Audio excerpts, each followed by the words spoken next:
Buona serata a tutti dall'ippodromo del Savio di Cesena. Cominciamo la riunione di oggi con i puledri di 2 anni, ben 12 al via.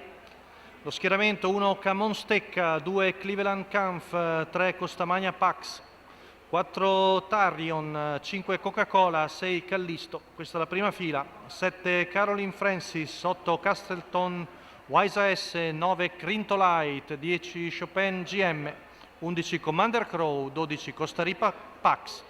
Rapporto di scuderia tra i numeri 3 e 12. Vediamo di galoppo Chopin GM, intanto velocissimo Tyrion, lo svedese, che va al comando davanti a Cleveland Caff. Vediamo numero anche 8 Castleton Wise S squalificato, numero 7 Caroline Francis squalificato. Diverse rotture, ne approfitta Tarion, lo svedese guidato da Antonio Castiello, che è al comando davanti a Cleveland Caff, la debuttante di Vincenzo Piscoglio, che accenna a spostare, va probabilmente a chiedere strada, ma intenzionato a correre davanti. Antonio Castiello, 400 metri in 31.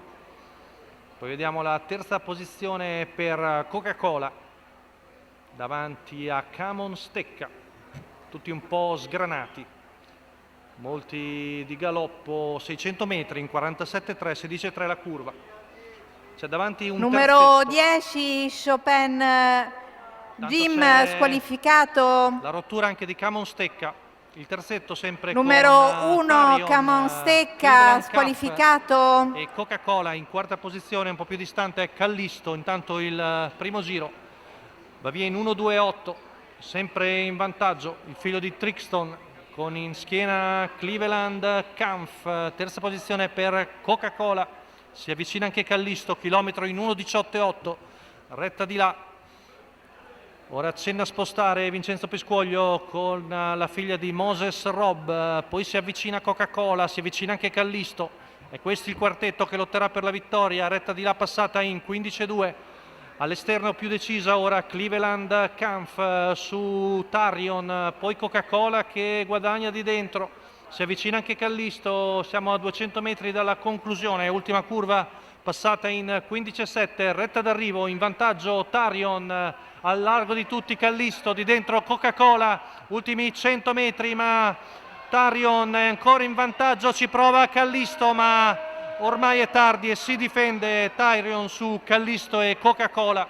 15,2 la retta d'arrivo, 2,9, 1,17,7 la media al chilometro per questo svedese di Mauro Prospero, un figlio di Trixton e Gisela S. Antonio Castiello alla guida, Massimo Compagno al training. Rivediamo la retta d'arrivo, gran finale di Callisto a centropista, che è arrivato a un'incollatura del battistrada, mentre di dentro era Coca-Cola.